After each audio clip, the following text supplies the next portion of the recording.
hati terasa berat.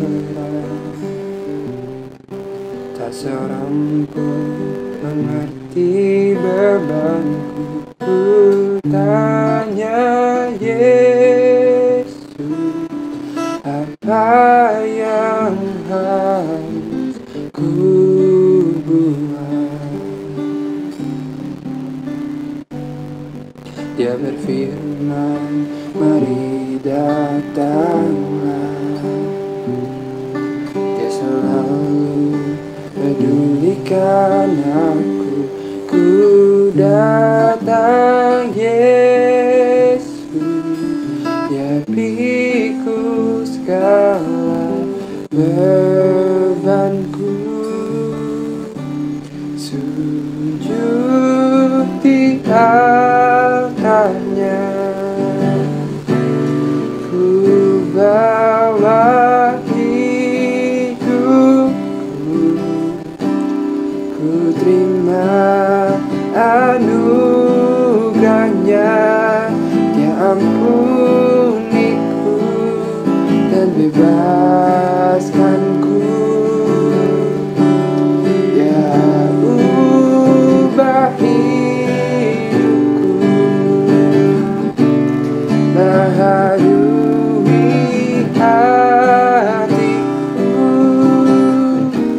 Sesuatu terjadi saat datang di altarnya.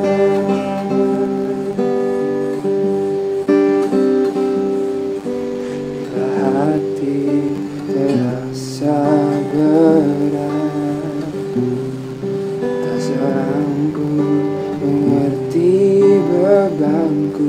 Ku tanya Yesus, apa yang harus ku buat? Dia berfirman, mari datanglah.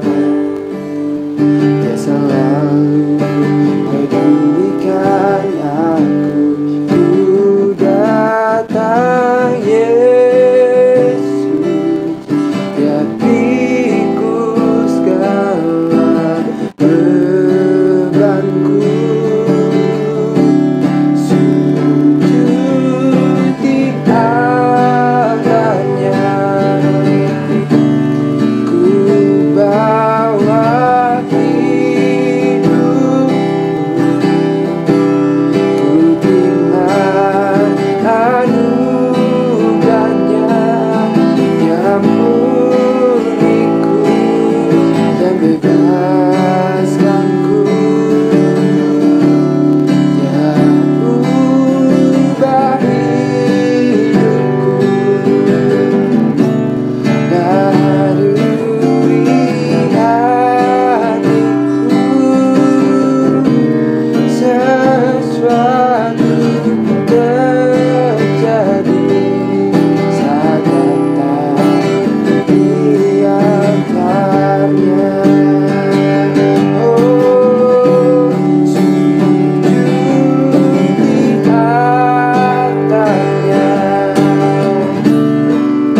mengampuniku dan bebaskanku. Dia ubah hidupku, baharui hatiku. Sesuatu terjadi, mujizat terjadi. Oh, pemulihan terjadi saat datang di altarnya.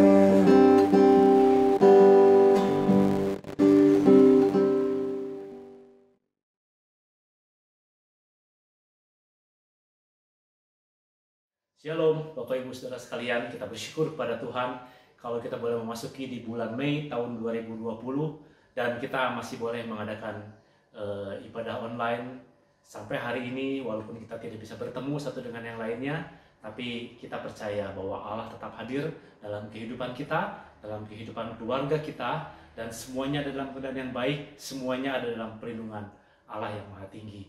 Bapak Ibu Saudara sekalian, pada hari ini kita nanti juga setelah selesai saya menyampaikan firman Tuhan, kita akan bersama-sama mengadakan perjamuan kudus. Seperti yang sudah bulan lalu saya sampaikan kepada Bapak Ibu Saudara sekalian, mari kita persiapkan anggur dan roti di rumah masing-masing. Kalau tidak ada roti, saudara bisa ganti dengan biskuit. Kalau tidak ada anggur, saudara bisa ganti dengan teh atau apapun minuman yang bisa saudara siapkan. Jadi Bapak Ibu Saudara sekalian, mari kita mempersiapkan hati kita untuk firman Tuhan dan juga untuk perjamuan kudus pada hari ini. Bapa, di dalam nama Yesus kami percaya ada kuasa Tuhan yang bekerja di dalam kehidupan kami. Kalau hari ini kami boleh ada dalam keadaan yang baik, yang sehat, Tuhan memberkati kehidupan kami, memberkati kehidupan keluarga kami masing-masing. Tuhan juga memberkati kehidupan jemaat di GBI Sumbersari. Kami mengucap syukur untuk segala kebaikan dan kemurahan Tuhan. Biarlah kiranya Tuhan, kasih setia Tuhan selalu menyertai kami. Apapun yang kami lakukan, semuanya ada dalam perlindungan Allah yang Maha Tinggi saja. Dan kami percaya Tuhan kalau pada hari ini kami boleh mengadakan ibadah kembali. Kami percaya Tuhan hadir di dalam kehidupan kami masing-masing. Dan ketika firman Tuhan disampaikan, firman Tuhan boleh menjadi rema di dalam hidup kami. Tuhan memberkati kami. Kami boleh seperti tanah-tanah yang subur untuk firman Tuhan ditaburkan. Kami boleh berakar dengan baik. Kami boleh bertumbuh dengan baik. Kami juga boleh menghasilkan buah-buah yang baik. Kasih setia Tuhan boleh menyertai kami. Kami menjadi orang-orang yang dipakai Tuhan dengan luar biasa. Ada pertolongan Tuhan dan ada kebaikan Tuhan selalu menyertai kami. Jamaah hamba-Mu, apa yang disampaikannya semua hanya berasal dari Tuhan saja dan memberkati kami semua. Terima kasih Bapa. Di dalam nama Tuhan Yesus kami sudah berdoa mengucap syukur. Amin. Bapak Ibu Saudara sekalian, pada hari ini saya akan menyampaikan firman Tuhan dengan judul Rancangan Allah. Firman Tuhan terambil dari Yesaya 55 ayat 8 sampai dengan ayat yang ke-9. 2 ayat saja saya akan bacakan bagi Bapak Ibu Saudara sekalian. Sebab rancanganku bukanlah rancanganmu, dan jalanmu bukanlah jalanku. Demikianlah firman Allah. Seperti tingginya langit dari bumi, demikianlah tingginya jalanku dari jalanmu, dan rancanganku dari rancanganmu. Bapak Ibu Saudara sekalian, saya percaya setiap orang pasti memimpikan yang terbaik dalam hidupnya, merancangkan sesuatu yang terbaik dalam tujuan hidupnya. Nah, namun di atas semua impian dan rancangan yang kita harapkan, ada satu rancangan yang terbaik, yang jauh lebih baik dari apa yang kita pikirkan, yaitu rancangan Allah di dalam kehidupan kita. Nah, Bapak Ibu Saudara sekalian, saya ingin menceritakan tentang kisah satu orang tokoh Alkitab. Ya, di dalam Alkitab, tokoh ini tidak terlalu terkenal, Bapak Ibu Saudara sekalian, tapi dampaknya begitu luar biasa bagi sejarah gereja pada waktu itu. Nah, Bapak Ibu Saudara sekalian, di dalam Alkitab ada seorang yang mengalami satu rancangan Allah yang tak terduga di dalam kehidupannya dan hidupnya berubah total. Saudara mungkin tahu seorang bernama Simon. Kalau saya bilang tanyakan pada Bapak Ibu Saudara sekalian seorang bernama Simon, pasti saudara akan berpikir langsung seorang bernama Simon Petrus atau murid Yesus, Bapak Ibu Saudara sekalian. Ya. Tapi yang hari ini saya menceritakan pada Bapak Ibu Saudara sekalian adalah seorang Simon yang berasal dari Kirene. Ya, Simon dari Kirene. Dia adalah seorang yang katanya memikul salib Yesus menuju ke bukit Golgota. Bapak Ibu Saudara sekalian, cerita tentang Simon dari Kirene itu hanya ada 3 ayat saja di dalam Alkitab. Hanya ada dalam Matius, Markus, dan Lukas. Hanya 3 ayat saja saudara sekalian, masing-masing dalam pasal-pasal itu. Tapi kita akan belajar, kita akan melihat bahwa ada satu rencana yang ajaib bagi kehidupan Simon dari Kirene ini. Bapak Ibu Saudara sekalian, saya akan membagi 3 bagian di dalam khotbah saya. Yang pertama adalah rancangan Simon Kirene bagi dirinya sendiri. Yang kedua adalah rancangan Allah bagi Simon dari Kirene. Dan yang ketiga adalah rancangan Allah bagi kita semua. Mari kita sama-sama melihat dari firman Tuhan dari Matius 27 ayat yang ke-32. Apa sih rancangan Simon Kirene bagi dirinya sendiri? Matius 27 ayat 32 berbunyi demikian. Ketika mereka berjalan keluar kota, mereka berjumpa dengan seorang dari Kirene yang bernama Simon. Orang itu mereka paksa untuk memikul salib Yesus. Nah, Bapak Ibu Saudara sekalian, di sini ada kalimat, ada seorang katanya berjumpa rombongan Yesus ketika mereka memikul salib Yesus menuju ke Bukit Golgota, dan tiba-tiba ada seorang yang bernama Simon di sana, penjaga atau pasukan yang mengawal Yesus menuju ke Bukit Golgota, tentunya tidak mengenal Simon dari Kirene. Dan mungkin mereka pikir secara acak melihat orang yang badannya besar, mungkin begitu, dan mereka langsung menarik Simon dari Kirene supaya Simon dari Kirene ini memang memikul salib Yesus. Dikatakan dipaksa. Jadi bukan dengan kerelaan sendiri, ya. Nah, Bapak Ibu Saudara sekalian, ada seorang Simon berasal dari Kirene. Simon adalah nama Yahudi, Bapak Ibu Saudara sekalian. Tapi Kirene letaknya jauh dari Israel. Nah, apa yang terjadi? Jadi begini, Bapak Ibu Saudara sekalian, seorang Yahudi, Simon adalah seorang Yahudi yang tinggal di Kirene.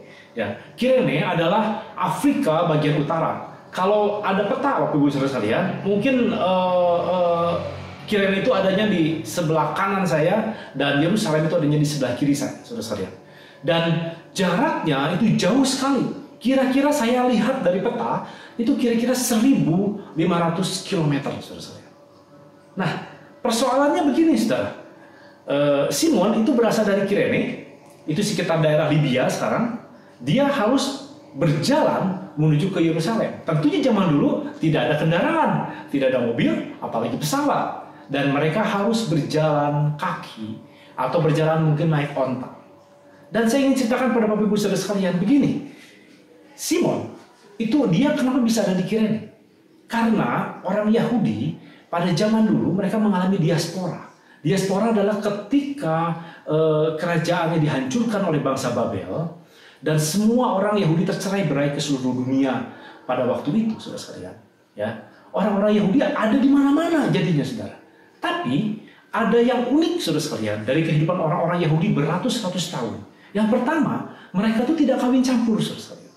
Dan yang kedua, mereka mendirikan sinagog-sinagog atau seperti sekarang gereja-gereja, begitu ya, di tempat-tempat di mana-mana mereka tinggal.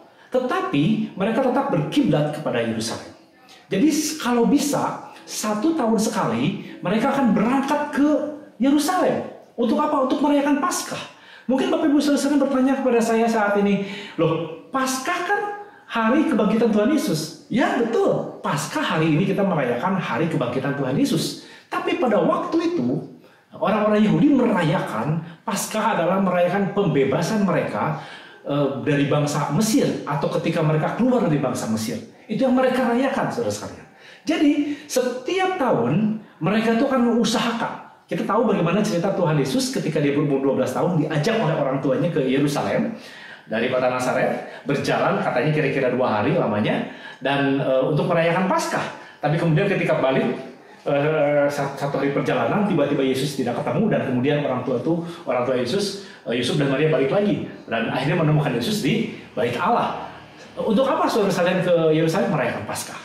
Nah, Bapak Ibu Saudara sekalian, Simon karena dia orang Yahudi, walaupun dia tinggal di Kirene, dia akan berusaha. Jadi orang-orang Yahudi waktu itu, Bapak Ibu Saudara sekalian, dimanapun juga mereka berada, mereka akan berusaha datang ke Yerusalem.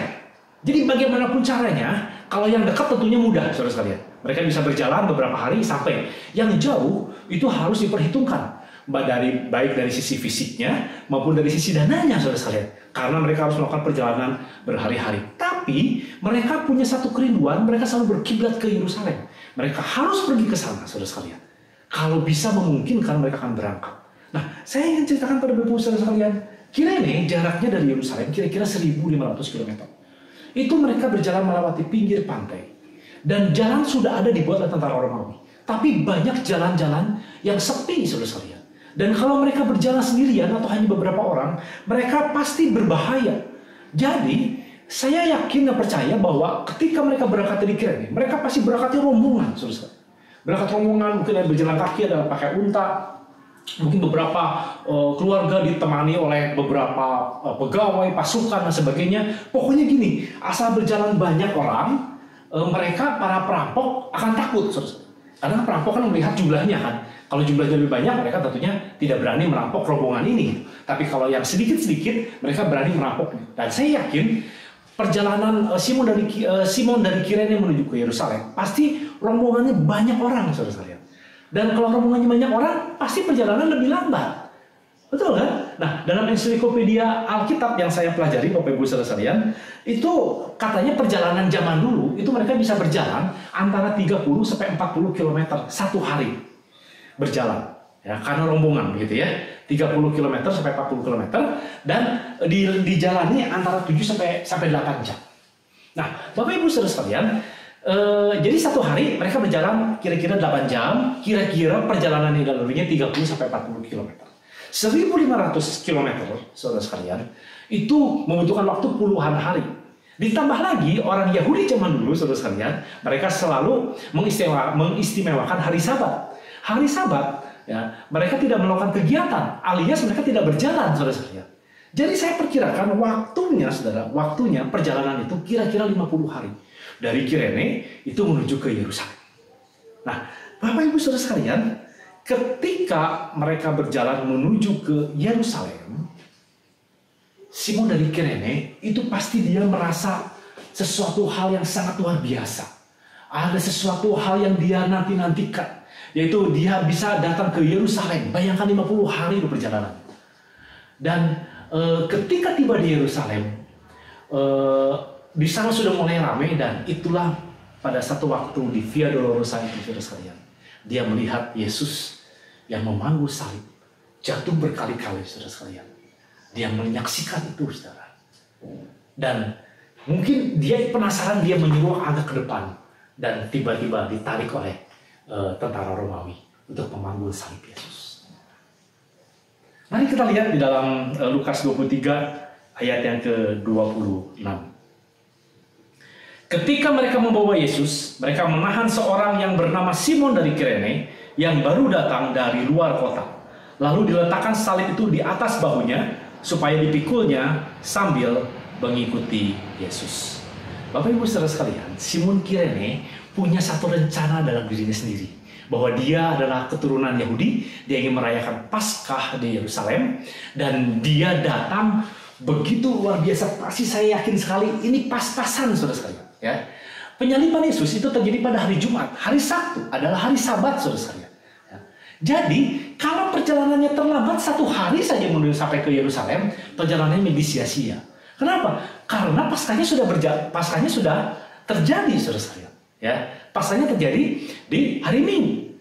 Nah, Bapak Ibu saudara sekalian, begini, dia berusaha datang secepat-cepatnya mungkin. Perjalanan itu dia kejar sedemikian rupa sehingga dia tepat tiba di hari Jumat itu, saudara. Karena di sini dikatakan mereka menahan seorang yang bernama Simon dari Kirene yang baru datang dari luar kota. Jadi saudara sekalian, tepat dia tiba dari luar kota, maksudnya dari perjalanan sampai ke Yerusalem, dia punya rencana bahwa istirahat dan kemudian merayakan Paskah, kira-kira begitu ya. Tapi saudara sekalian, Simon mengalami hari yang suram hari itu. Bad day, saudara sekalian. Simon mengalami hal yang mungkin dia pikir, kenapa saya mengalami kesialan seperti ini? Mengapa harus saya pikul salib? Dari sekian banyak orang, kenapa dia yang dipilih oleh seorang pengawal pasukan Romawi untuk memikul salib Yesus?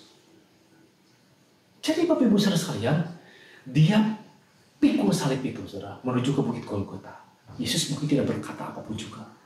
Ya, saya yakin Yesus tidak berkata apapun juga. Tapi saudara, Simon dari Kirene bertanya-tanya dalam hatinya.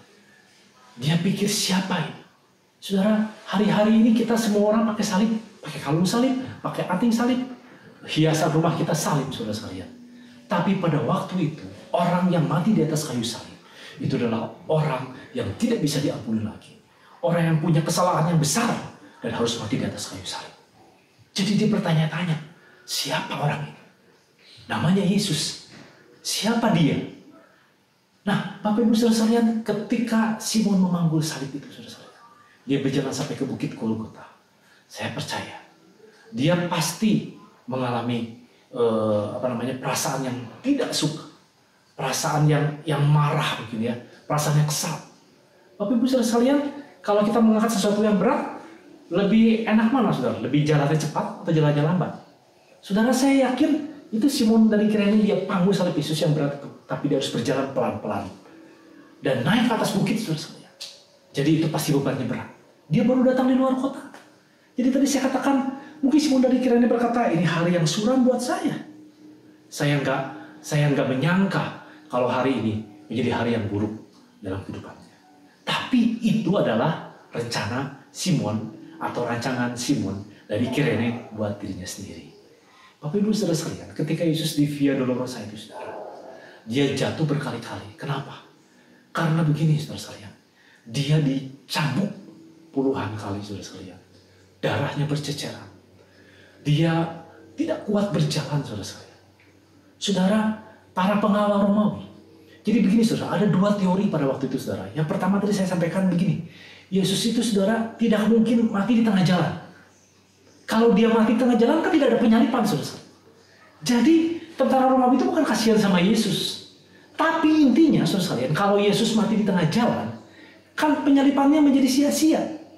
Jadi ketika Yesus jatuh berkali-kali, saudara sekalian, seorang pengawal mengambil Simon dari Kirene supaya memanggulkan salib Yesus. Bukan karena kasihan pada Yesus, tapi supaya Yesus tidak mati duluan, saudara sekalian. Dia harus mati di atas kayu salib. Teori yang kedua, saudara sekalian, ini adalah sebuah sandiwara. Sandiwaranya begini, saudara. Bukankah Yesus mengaku bahwa dia adalah raja orang Yahudi?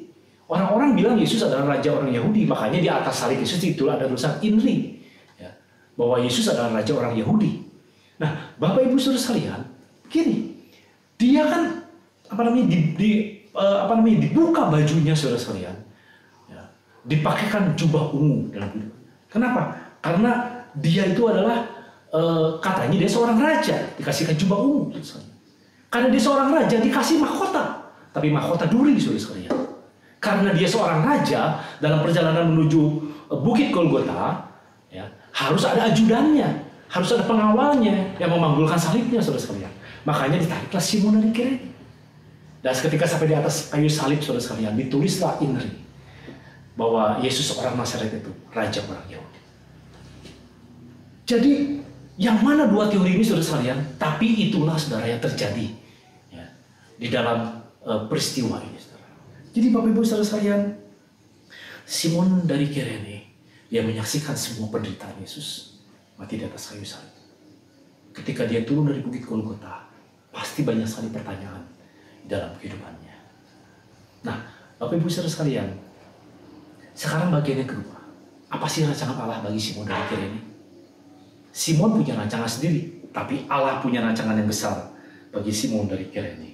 Nah, Bapak Ibu saudara sekalian, kemungkinan besar Simon dari Kirene ini mengalami satu peristiwa yang sangat luar biasa. Karena begini, dia mengalami Paskah, tapi setelah dia merayakan Paskah, dia tidak pulang ke Kirene. Dia ada di Yerusalem itu selama 50 hari, saudara sekalian, untuk merayakan hari Pentakosta. Loh, mungkin saudara bertanya sama saya, tahu dari mana, Pak? Begini, Bapak Ibu saudara sekalian, orang Yahudi memang merayakan Paskah. Nah, 50 hari kemudian memang merayakan hari Pentakosta. Makanya kenapa di dalam firman Tuhan, di dalam Kisah Rasul, ya kita baca dulu Kisah Para Rasul, supaya kita boleh sama-sama jelas. Kisah Para Rasul 2, ayat 5 sampai dengan ayat yang ke-11. Waktu itu di Yerusalem diam orang-orang Yahudi yang saleh dari segala bangsa di bawah kolong langit. Ketika turun bunyi itu, berkerumunlah orang banyak. Mereka bingung karena mereka masing-masing mendengar rasul-rasul itu berkata dalam bahasa mereka sendiri. Mereka tercengang-cengang dan heran. Lalu berkata, bukankah mereka semua yang berkata-kata itu orang Galilea? Bagaimana mungkin kita masing-masing mendengar mereka berkata-kata dalam bahasa kita sendiri, yaitu bahasa yang kita pakai di negeri asal kita? Kita orang Partia, Media, Elam, penduduk Mesopotamia, Yudea, Kapadokia, Pontus, dan Asia, Frigia dan Pamfilia, Mesir dan daerah-daerah Libya yang berdekatan dengan Kirene, pendatang-pendatang dari Roma, baik orang Yahudi maupun penganut agama Yahudi, orang Kreta dan orang Arab, mendengar mereka berkata-kata dalam bahasa kita sendiri tentang perbuatan besar yang dilakukan Allah. Nah, Bapak Ibu Saudara sekalian, kita tahu itu adalah peristiwa Pentakosta. Bagaimana lidah-lidah api turun ke atas setiap murid-murid Yesus pada waktu itu dan mereka berbahasa dengan bahasa-bahasa yang lain, Saudara sekalian. Ya. Dan tadi saya katakan bahwa di Yerusalem pada waktu itu sedang rame-ramenya. Kenapa? Karena orang itu berkumpul dari Paskah, mereka tidak pulang sampai ke hari Pentakosta. Pentakosta adalah hari raya panen raya, saudara sekalian. Jadi begini, orang yang berdekatan sekitar situ ketika mereka merayakan Paskah, mereka pulang kembali ke daerahnya masing-masing. Tapi kalau yang jauh, saudara sekalian, seperti Simon dari Kirene ini, dia mulai perjalanan kan 50 hari. Tidak mungkin kan 50 hari dia berjalan tadi sampai ke Yerusalem, pulang lagi tidak keburu lagi, saudara sekalian. Jadi makanya kenapa di Yerusalem pada hari Pentakosta begitu banyak orang asing di sana. Maksudnya orang Yahudi yang berasal dari daerah-daerah yang jauh-jauh, saudara sekalian. Karena mereka biasanya memang tinggal di Yerusalem mulai dari Paskah sampai ke hari Pentakosta. 50 hari itu mereka nggak pulang. Penginapan pasti penuh waktu itu, saudara sekalian. Jadi mereka menantikan hari Pentakosta. Setelah hari Pentakosta baru mereka semua pulang. Nah, Simon dari Kirene saya yakin adalah orang yang tidak pulang waktu itu. Dan dia ada di sana, dia merayakan Paskah, dia juga merayakan Pentakosta. Sepanjang waktu itu, saudara sekalian, dia mungkin mendengarkan siapa Yesus itu. Dan ketika dia mendengarkan siapa Yesus itu, dia percaya dalam hatinya. Dia menerima Yesus sebagai Tuhan dan Juru Selamat di dalam hidupnya, saudara sekalian. Saya yakin dan percaya. Ketika Petrus berkhotbah, katanya 3.000 orang diselamatkan dan dibaptis. Simon dari Kirene adalah salah satunya yang ada di sana. Bapak Ibu Saudara sekalian, di Alkitab tidak ada tulisan. Lalu kenapa saya bisa menyimpulkan seperti itu, saudara sekalian? Jadi saudara, begini. Di dalam Markus, saudara sekalian, di dalam kitab Markus 15 ayat 21, firman Tuhan berbunyi demikian. Pada waktu itu, lewat seorang yang bernama Simon, orang Kirene. Perhatikan di sini. Ayah Alexander dan Rufus yang baru datang dari luar kota. Dan orang itu mereka paksa untuk memikul salib. Nah, Bapak Ibu Saudara sekalian, Injil, ada 4 Injil. Ya. Yang 2, saudara, itu ditulis oleh Matius dan Yohanes, yang adalah murid Yesus. Jadi 4 Injil, Matius dan Yohanes, itu adalah tulis oleh 12 murid Yesus. Tapi Markus dan Lukas, ini keduanya bukan 12 murid Yesus. Saya pernah menceritakan pada Bapak Ibu sekalian, Lukas adalah seorang dokter yang mengikuti pelayanan Petrus dan mengikuti pelayanan Paulus. Demikian juga dengan Markus, Bapak Ibu sekalian. Markus juga, dia adalah teman sepelayanannya Paulus dan juga teman sepelayanannya Petrus. Dia tidak kenal dengan Yesus, tapi dia menulis Injil berdasarkan kisah-kisah yang disampaikan oleh para rasul waktu itu. Nah, Bapak Ibu sekalian, ketika Markus menulis kitab Markus, ya, kata orang, kitab Markus itu ditujukan kepada jemaat di Roma. Ya. Nah, ketika dia menulis kitab Markus, dia menyelipkan begini, saudara sekalian, tulisan.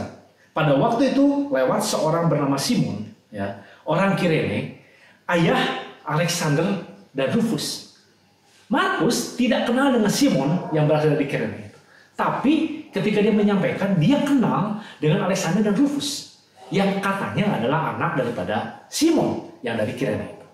Jadi saudara sekalian, ternyata Simon dari Kirene punya anak bernama Alexander dan Rufus. Ya. Nah, kalau dikatakan dia Markus menuliskan Alexander dan Rufus dalam kalimat ini, berarti Markus kenal dengan Alexander dan Rufus. Ya, betul saudara sekalian ya. Nah, oleh karena itu saudara sekalian, ini adalah satu hal yang sangat luar biasa. Paulus juga saudara sekalian kenal dengan Alexander dan Rufus. Mari kita lihat dalam Roma 16 ayat yang ke-13. Berbunyi demikian. Salam kepada Rufus, orang pilihan dalam Tuhan, dan salam kepada ibunya yang bagiku adalah juga ibu. Bapak Ibu saudara sekalian, tadi Markus menyampaikan dia kenal dengan Alexander dan Rufus. Markus adalah teman sepelayanannya Paulus. Paulus menyampaikan bahwa lebih luar biasa lagi saudara sekalian. Dia katakan begini saudara, dalam suratnya, dalam surat Roma. Surat Roma artinya surat dikirimkan ke Roma.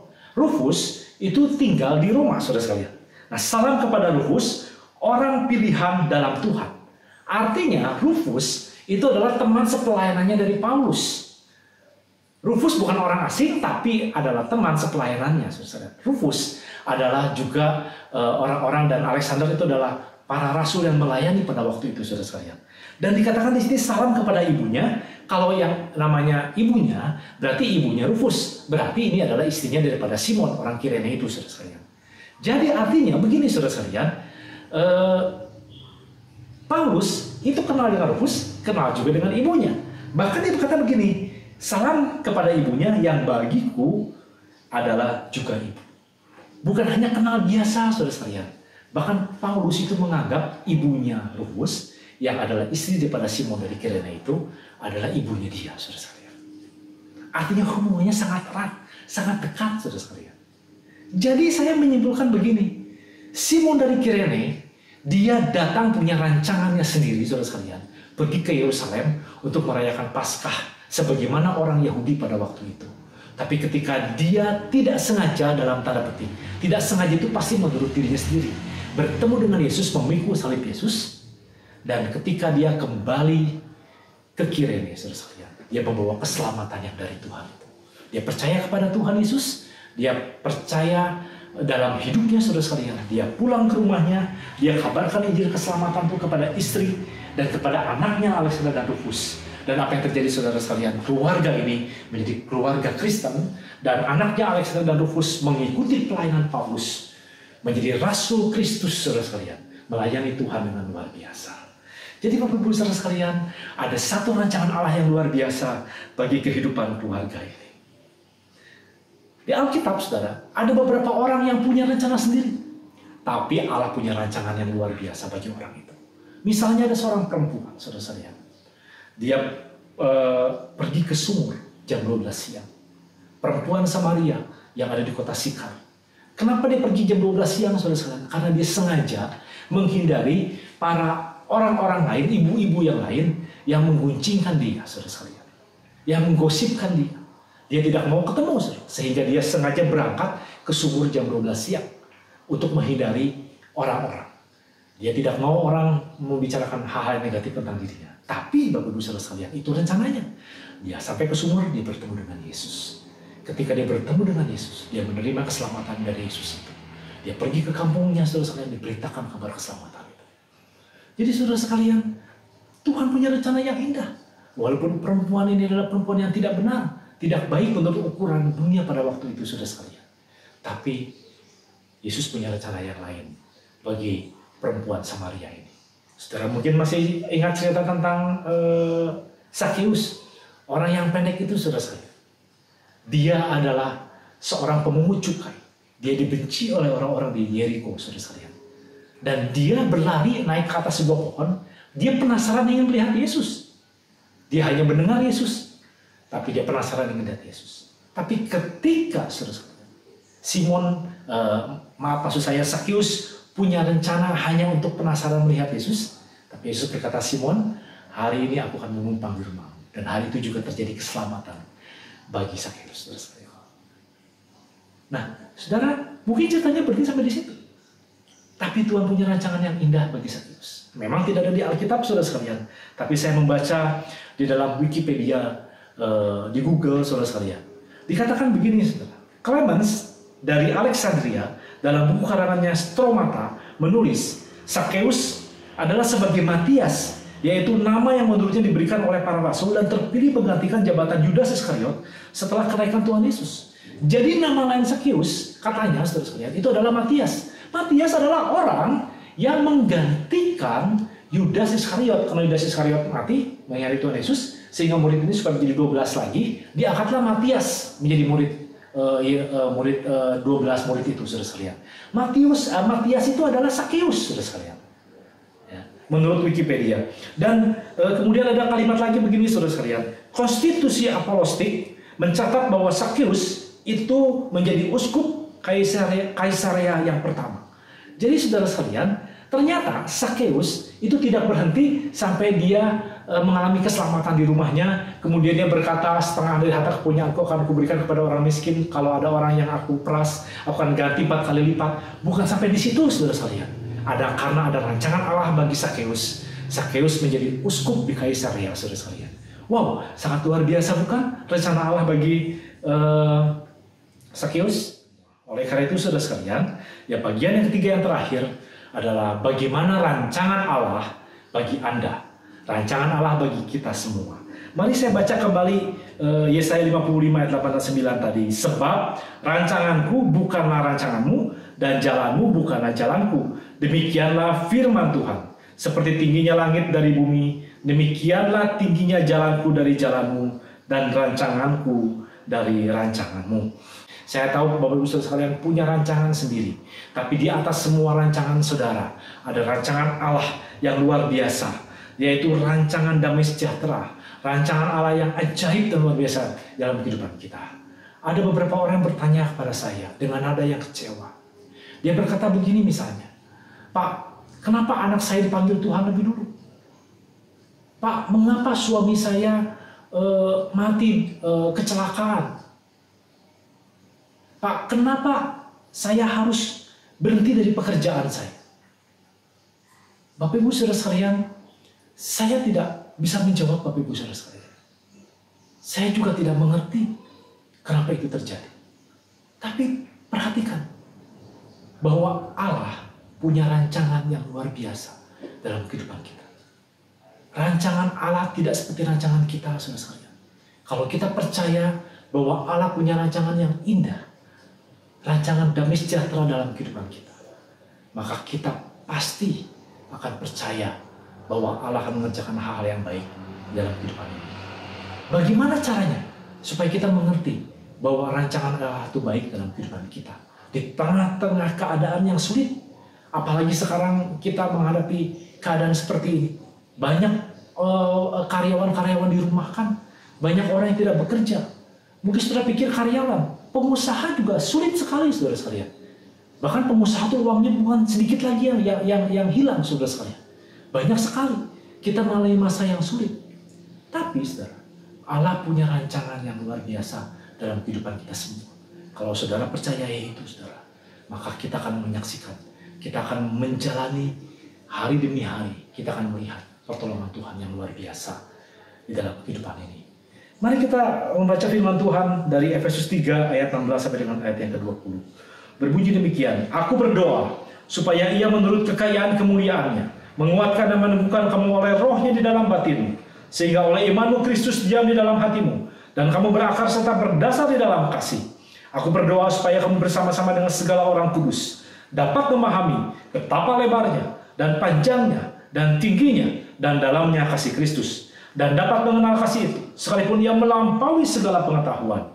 Aku berdoa supaya kamu dipenuhi di dalam seluruh kepenuhan Allah. Bagi Dialah yang dapat melakukan jauh lebih banyak daripada apa yang kita doakan atau pikirkan, seperti yang ternyata dari kuasa yang bekerja di dalam kita. Bapak Ibu Saudara sekalian, tadi saya katakan saya tidak tahu apa rancangan Allah bagi Anda. Mungkin saudara bertanya-tanya, apa sih rancangan Allah dalam hidup saya? Dalam hidup kita masing-masing? Saudara, begini, Paulus menulis sebuah surat bagi jemaat di Efesus. Dia tulis surat bukan dalam keadaan yang baik. Dia tulis surat bukan dalam keadaan yang senang, saudara sekalian. Tapi dia tulis surat ini, saudara, dalam keadaan dia ada di penjara, saudara sekalian. Dan dia kirimkan surat berbunyi demikian, saudara sekalian. Aku berdoa supaya Tuhan menurut kekayaan kemuliaannya menguatkan dan meneguhkan kamu oleh rohnya dalam batinmu. Oleh imanmu, Kristus diam di dalam hatimu, kamu berakar dan berdasar di dalam kasih. Bapak Ibu Saudara sekalian, kalau kita ingin mengetahui rancangan Allah dalam kehidupan kita, langkah yang pertama adalah kita harus berakar dan juga bertumbuh di dalam kasih Kristus. Jadi saudara sekalian, mari kita pastikan kita ini punya satu hubungan yang baik dengan Allah kita. Kita berakar dengan benar dan juga kita bertumbuh dengan benar, saudara sekalian. Kalau kita bertumbuh dengan benar, firman Tuhan janjikan, katanya kita dapat memahami betapa lebarnya, betapa panjangnya, betapa tinggi dan dalamnya kasih Kristus dalam kehidupan kita. Bahkan katanya begini saudara sekalian, kasihnya itu melampaui segala akal dan pikiran kita. Wow, bukankah luar biasa saudara sekalian? Kalau kita menerima segala kebaikan Tuhan, menerima rancangan Allah yang melampaui segala akal dan pikiran kita. Bagaimana caranya kita bisa menerimanya? Berakar dengan baik, bertumbuh dengan baik di dalam Kristus. Kalau kita berakar dengan baik, bertumbuh dengan baik dalam Kristus, maka kita pasti akan mengalami perkara-perkara yang besar di dalam kehidupan kita, saudara sekalian. Bahkan katanya kita akan menerima kasih dan kebaikan Tuhan melebihi dari apa yang kita doakan, melebihi dari apa yang kita pikirkan di dalam kehidupan ini. Bapak Ibu saudara sekalian, Petrus ketika dia dipanggil oleh Tuhan, dia adalah penjala ikan. Tapi Tuhan katakan, kamu akan menjadi penjala manusia. Penjala ikan dan penjala manusia tentunya sangat berbeda jauh, saudara sekalian. Tapi ketika Petrus mengikuti itu, saudara sekalian, apa yang terjadi? Dia menjadi orang yang dipakai Tuhan dengan luar biasa. Bukankah firman Tuhan juga mengatakan bahwa carilah dahulu kerajaan Allah dan kebenarannya, maka semuanya akan ditambahkan kepadamu. Jadi Bapak Ibu saudara sekalian, kita penting sekali dalam kehidupan ini, kita ini berakar dengan benar, dan juga kita ini bertumbuh dengan benar di dalam Tuhan. Maka kita akan menerima segala kebaikan Tuhan, melampaui segala akal pikiran kita, saudara sekalian, melampaui segala apa yang kita doakan, dan kita akan menerima segala kebaikan Tuhan itu di dalam kehidupan ini. Jangan selalu memikirkan perkara-perkara duniawi ini, saudara sekalian. Mari kita pikirkan perkara-perkara surgawi. Kita menjadi alat yang berguna di tangan Tuhan. Maka semuanya akan ditambahkan kepadamu. Tuhan katakan, tidak perlu khawatir akan hari esok. Burung di udara saja di Tuhan pelihara. Oleh karena itu Bapak Ibu saudara sekalian, mari kita percaya bahwa ada satu rancangan Allah yang ajaib dan luar biasa. Satu perkara yang ajaib dan luar biasa yang Tuhan berikan di dalam kehidupan ini. Satu rancangan Allah yang ajaib di dalam kehidupan kita. Mari Bapak Ibu saudara sekalian, dialah rancangan Allah masuk dalam kehidupan kita. Seperti rancangan Allah bagi Simon dari Kirene. Demikian juga rancangan Allah dalam kehidupan kita adalah rancangan yang ajaib, rancangan damai sejahtera, rancangan yang mendatangkan sukacita, rancangan Allah yang mungkin tidak dipikirkan dengan pikiran kita, tetapi rancangan itu adalah rancangan yang indah dalam hidup ini.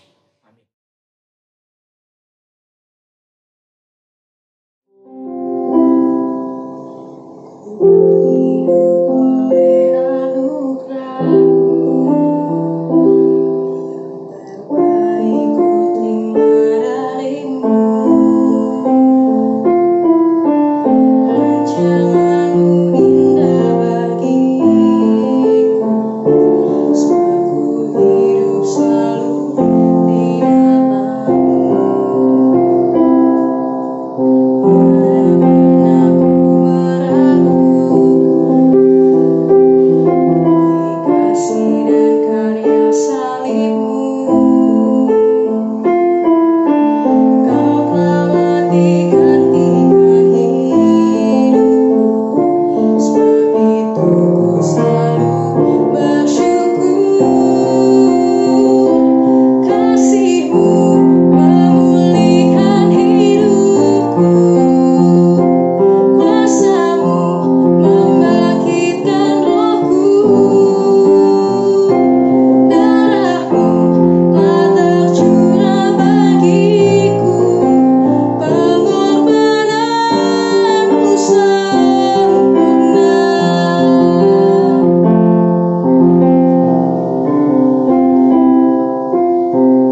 mengucap syukur pada Tuhan kalau pada hari ini kita bisa kembali mengadakan perjamuan kudus. Ini semua karena kebaikan dan kemurahan Tuhan. Seperti yang saya sampaikan tadi, mari kita persiapkan roti dan juga anggur di dalam setiap keluarga-keluarga yang ada saat ini. Dan kita boleh bersama-sama berdoa mengucap syukur. Bapa, di dalam nama Yesus kami mengucap syukur kalau pada kesempatan hari ini, walaupun kami beribadah secara online, kami tetap bisa mendengarkan kebenaran firman Tuhan dan juga mengadakan perjamuan kudus di rumah kami masing-masing. Biar kiranya Tuhan saja yang menyucikan, menguduskan kami semua, melayakkan kami dalam perjamuan kudus ini. Kami semua boleh menjadi alat yang berguna di tangan Tuhan, karena Engkau telah mati di atas kayu salib bagi kami semua, menyelamatkan kami semua. Ajar kami Tuhan supaya hidup kami boleh senantiasa menyenangkan hati Tuhan. Kami juga boleh menjadi alat yang berguna di tangan Tuhan, dipakai Tuhan dengan luar biasa. Kami berdoa, Tuhan sucikan, kuduskan kami semua. Sucikan, kuduskan juga roti dan anggur yang akan kami pakai, atau apapun juga yang ada di rumah kami. Kami percaya Tuhan yang menjamah kami semua, Tuhan juga yang menjamah hamba-Mu, supaya kami semua berdayakan oleh Tuhan dalam perjamuan kudus ini. Terima kasih Bapa, kami mengucap syukur hanya di dalam nama Tuhan Yesus. Mari sama-sama kita berdiri, Bapak Ibu Saudara sekalian. Kita mau ambil roti di tangan kanan kita. Kita angkat tinggi-tinggi, mengucap syukur kepada Tuhan untuk segala kebaikan Tuhan, untuk pengorbanannya di atas kayu salib. Pada waktu malam Dia diserahkan, Tuhan Yesus mengambil roti. Ia mengucap syukur atasnya dan memecah-mecahnya. Dan Ia berkata, inilah tubuhku yang diserahkan bagi kamu. Perbuatlah ini menjadi peringatan akan aku. Mari kita makan roti ini di dalam nama Tuhan Yesus Kristus. Haleluya. Mari kita angkat anggur di tangan kanan kita. Cawan ini adalah perjanjian baru yang dimeteraikan oleh darahku. Perbuatlah ini menjadi peringatan akan aku setiap kali kamu meminumnya. Di dalam nama Yesus, mari kita minum anggur ini.